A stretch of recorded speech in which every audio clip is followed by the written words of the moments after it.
नमस्ते दोस्तों। आज हम पढ़ेंगे बिहार का हिस्ट्री, जिसमें आज का हमारा टॉपिक है। ऐसे तो मैं कंप्लीट करा दिया हूं, लेकिन अब टॉपिक वाइज कुछ इंपॉर्टेंट पॉइंट बचे रह गए थे, जिसके लिए आप लोग को भी आसानी होगा रिवाइज करने में। इसी के लिए आज ये लाया हूं, स्वतंत्रता आंदोलन में बिहार के किसानों का आंदोलन। इसी तरह का छोटा छोटा दो तीन वीडियो और है, दो तीन टॉपिक, जिससे कि हम लोग पूरा का पूरा हर एक कोना कवर कर लेंगे मॉडर्न हिस्ट्री का, जो बिहार के लिए है। ठीक है, तो आइए शुरू करते हैं। तो सबसे पहले देखते हैं कि स्वतंत्रता आंदोलन में बिहार के किसानों का क्या क्या योगदान रहा। तो शुरुआत करेंगे 1917 से, जब गांधी जी का आगमन हुआ और उन्होंने पहली बार सत्याग्रह का उपयोग किया। बिहार के किस जिले में? चंपारण में। ठीक है, तो बिहार के नील उगाने वाले कृषकों की समस्याओं को लेकर महात्मा गांधी ने चंपारण में सत्याग्रह किया। बिहार में 1918 ईस्वी के अंत तक लगभग 97% लोग अपने जीविकोपार्जन के लिए कृषि कार्य में प्रत्यक्ष या अप्रत्यक्ष रूप से संलग्न थे। मतलब कि 1918 के समय में बिहार के लगभग 97% लोग कृषि के ही कार्य करते थे, मुख्यतः अपने जीवन को चलाने के लिए। ठीक है, तो उद्योग या व्यवसाय में लोगों का नियोजन अत्यंत कम था। मतलब कि व्यवसाय और इंडस्ट्री में बहुत कम ही लोग जाते थे कार्य करने के लिए, मैक्सिमम लोग खेती ही करते थे। तो कृषि की पद्धति भी पुरानी व्यवस्था पर आधारित थी और भू राजस्व व्यवस्था अत्यंत शोषण मूलक थी। तो जो कृषि की पद्धति थी वो बहुत ही पुरानी थी, और भू राजस्व जो व्यवस्था था, भू राजस्व बहुत ज्यादा मनमाने तरीके से लिया जाता था, जिससे कि किसानों का बहुत ज्यादा शोषण किया जाता था। तो ब्रिटिश शासकों द्वारा खाद्यान्न उत्पादन के स्थान पर नील आदि व्यावसायिक फसलों के उत्पादन के लिए किसानों को बाध्य किया गया। मतलब कि ब्रिटिश को अपनी आवश्यकता थी नील की, इसी के लिए भारत में उसने किसानों पर जबरदस्ती करके बोला कि जहां पे अनाज उगाए जाते हैं उसके स्थान पे ये नकदी फसल जो है, मतलब कि जिसे बेच के पैसे कमाए जाते हैं, उससे पेट नहीं भरा जा सकता है। ठीक है, तो गरीबों को तो अनाज चाहिए था, परंतु वे जबरन बलपूर्वक इन्हें बाध्य करते थे नील की खेती करने के लिए। ठीक है, तो इसी के लिए चंपारण में विद्रोह हुआ और गांधी जी वहां पे गए। तो नील की खेती कृषकों के लिए अत्यंत हानिकारक थी। आरंभ में नील की खेती बिहार के चावल उपजाने वाले क्षेत्रों में ही सीमित रही, किंतु बाद में नील की खेती बिहार के अन्य क्षेत्रों में भी होने लगी। फलतः नील बागान मालिकों का प्रभाव बढ़ता गया। कुछ कारणों से कृषि अर्थव्यवस्था अत्यंत हानिकारक हो गई। कृषक वर्ग निर्धन हो गए, गरीब हो गए, जिनके पास बिल्कुल भी पैसा नहीं था। ठीक है, अधिकांश किसान जमीन से बेदखल होने पर बटाईदार और भूमिहीन मजदूर बन गए।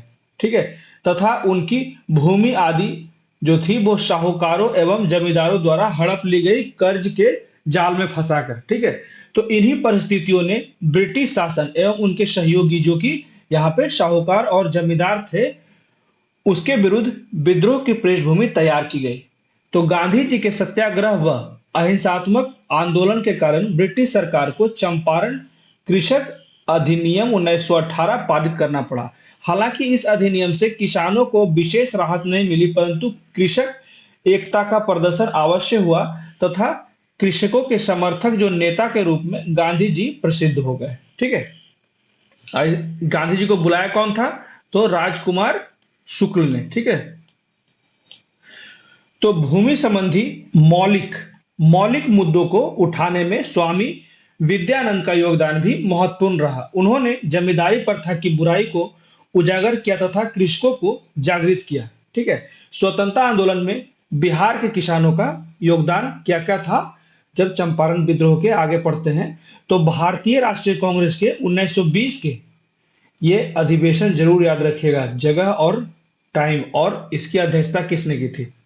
1920 के नागपुर अधिवेशन के कर नहीं दो का नारा के आलोक में बिहार के कुछ स्थानों पर जमींदारों को लगान नहीं देने के लिए कहा गया। ठीक है, तो उत्तरी बिहार में अनेक देशी रियासतों तथा बागान मालिकों को लगान का भुगतान नहीं किया गया। सारण जिले की स्थिति ज्यादा गंभीर थी और सविनय अवज्ञा आंदोलन में बिहार के किसानों ने बड़े उत्साह से भाग लिया। ठीक है, चारों तरफ से अब किसान लोग आगे बढ़ रहे थे, एकता को प्रदर्शित कर रहे थे, और ब्रिटिश और जो साहूकार थे जो इन्हें अनेक प्रकार का उत्पीड़न शोषण कर रहे थे, बलपूर्वक उनका विरोध कर रहे थे। तो इसी के लिए 1930 में समस्त बिहार में चौकीदारी कर नहीं दो, इसका भी नारा लगाया। ये बहुत इंपॉर्टेंट है 1930 के परिप्रेक्ष्य में, ठीक है।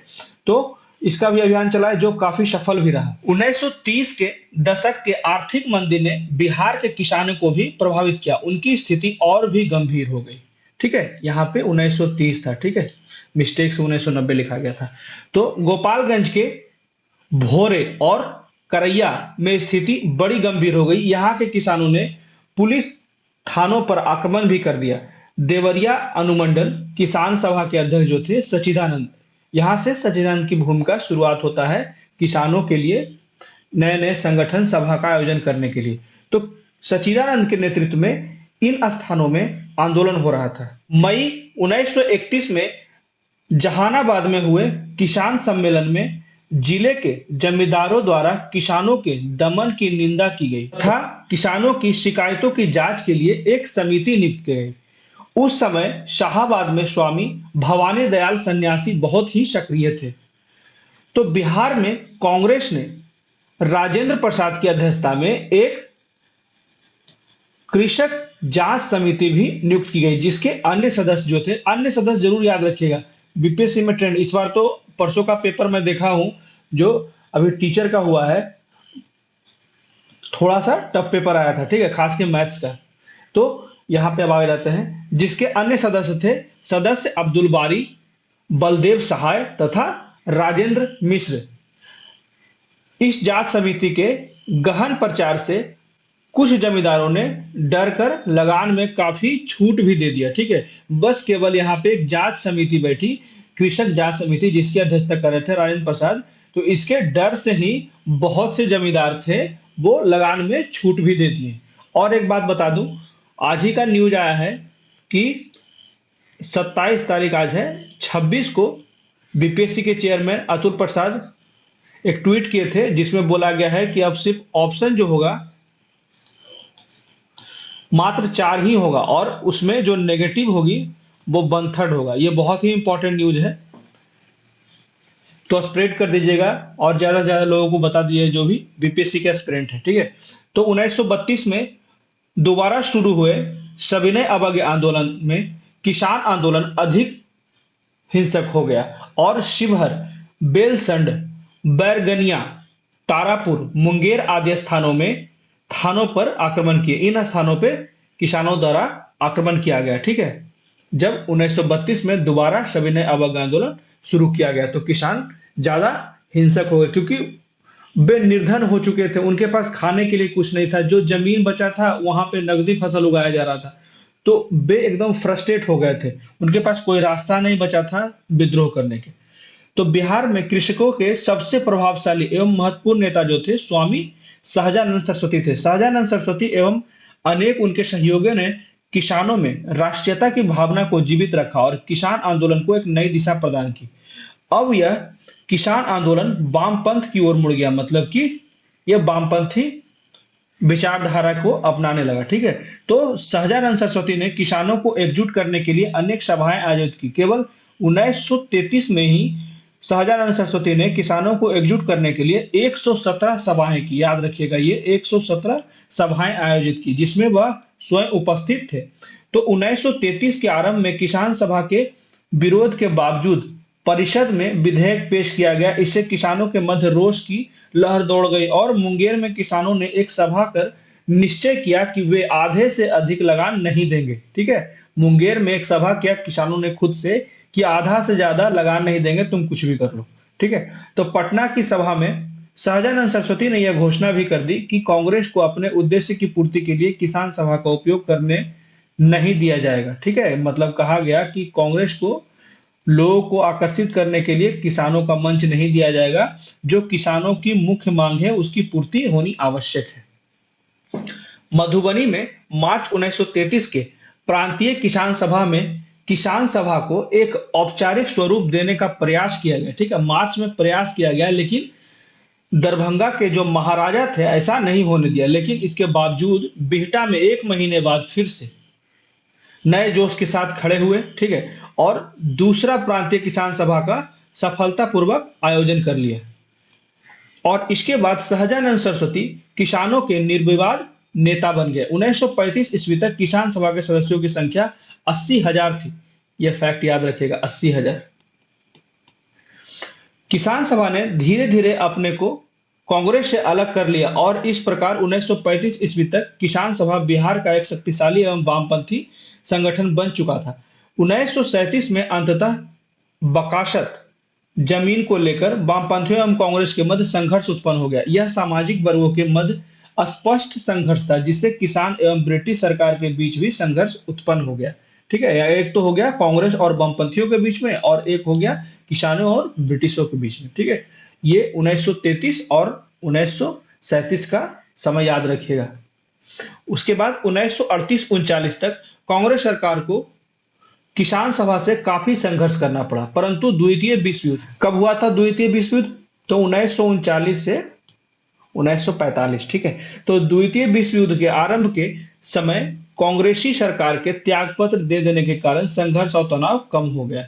वहीं 1940 ईस्वी के निर्वाचन में कांग्रेस ने अपने चुनाव उद्घोषणा पत्र में भूमि अस्थायी प्रबंधन जमींदारी पद्धति के उन्मूलन की बात कही। यहाँ पे देखिए किसानों की लायक बात कही गई उनके घोषणा पत्र में। 1940 में जब फिर से चुनाव होने वाला था तो कांग्रेस के द्वारा घोषणा पत्र में किसानों को लुभाने के लिए ये बातें रखी गई। इससे एक और जमींदारों को अपने कर के अधिकार से वंचित होने का भय हो गया, तो दूसरी ओर ब्रिटिश शासकों को वह भय हो गया कि ब्रिटिश राज्य का उन्मूलन होना हो जाए। ठीक है, तो 1946 के पश्चात कांग्रेस पार्टी सरकार में आई। इससे किसानों को आशा हो गया कि जमींदारी प्रथा का उन्मूलन हो जाएगा। तो 1946 में जब बिहार के किसान विकासत मालगुजारी की दर की कमी के पुराने मुद्दे पर पुनः संगठित हो गए, तो बकासत के प्रश्न पर बिहार के विभिन्न भागों में बृहद पैमाने पे कृषक विद्रोह आरंभ हो गया। इस समय किसानों का नेतृत्व स्वामी सहजानंद सरस्वती कर रहे थे और आंदोलन में वामपंथी दल सक्रिय भूमिका निभा रहे थे। तो पहले एक बात बता दूं, आप लोग को मन में ये कंफ्यूजन हो रहा होगा तो बकासत क्या होता है। तो बकासत भूमि वे भूमि है जो मूल रूप से किराएदारों की थी। ठीक है, जो अभी किराएदार हैं, जो बटैये पे लिए हैं, लेकिन बकाया भुगतान न देने के बदले में, ठीक है,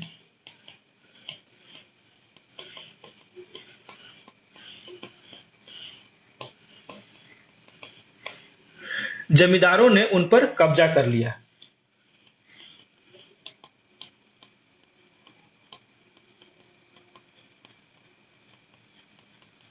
ठीक है, आप क्लियर हो गया कि बकासत क्या होता है, बकासत भूमि। और भी कोई भी समस्या हो ना, प्लीज कमेंट कीजिए, एकदम बेझिझक कमेंट कीजिए, क्योंकि कमेंट और कंफ्यूजन उसी व्यक्ति को होता है जो पढ़ता है। जो पढ़ता नहीं है उसे कोई कंफ्यूजन नहीं होता है। तो किसान उत्साहित होकर जबरदस्ती फसल काटने लगे और जमीन जोतने लगे, जिससे आंदोलन का स्वरूप हिंसक हो गया। किसानों एवं जमींदारों के बीच संघर्ष का एक अन्य मुद्दा था भूमि का नकदी, मतलब कि नगद लगान वसूलना तथा भूमि में परिवर्तन। तो ये दो मुद्दा और आ गए, जिससे कि किसान ने संघर्ष किया। तो किसानों ने इन जमीनों पर अवैध ढंग से कब्जा करना शुरू कर दिया। इसके परिणाम स्वरूप पूरे बिहार में अनेक हिंसात्मक संघर्ष हुए। कांग्रेसी सरकार ने 1947 में किसान आंदोलन पर काबू पाने के लिए बिहार सार्वजनिक व्यवस्था अनुरक्षण अधिनियम पारित किया। अधिनियम याद रखिएगा, ठीक है, बिहार सार्वजनिक व्यवस्था अनुरक्षण अधिनियम। इस अधिनियम के उपबंध अत्यंत कठोर थे। एक उपबंध के अनुसार एक गांव का किसान दूसरे गांव में नहीं जा सकता था जहां बकासत संघर्ष चल रहा है। दरभंगा और बेगूसराय में सबसे ज्यादा किसान गिरफ्तार किए गए। इसके बावजूद किसानों ने हार नहीं मानी और अपने हित के लिए लड़ते रहे और आखिर दम तक देश को आजाद करा ही लिया और किसानों से संबंधित सारे नियम कानून बनाए गए हमारे संविधान में। ठीक है, परंतु आज भी किसानों को इज्जत नहीं किया जाता है। इसी पे एक छोटी सी बात बताता हूं। हम डॉक्टर के पास साल में 2 से 4 बार जाते हैं, परंतु उसका बहुत रिस्पेक्ट करते हैं। और एक किसान है जिसके पास हम लोग डेली जाते हैं। अगर किसान चाह लेना तो सुबह शाम हमें उसके पास जाना पड़ेगा। और फिर भी उसका रिस्पेक्ट नहीं करते हैं। उसकी जो हमारे लाइफ में उपयोगिता है उसका सम्मान करना चाहिए, क्योंकि उसी के कारण हम जीवित हैं। वही अगर खेत में काम कर रहा है तभी आज हम पढ़ाई कर रहे हैं।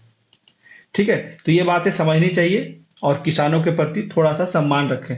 तो कैसा लगा मेरा वीडियो, प्लीज मुझे कमेंट करके बताएं। मेरे वीडियो को ज्यादा लाइक करें, शेयर करें और मेरे चैनल को सब्सक्राइब करें। Thank you.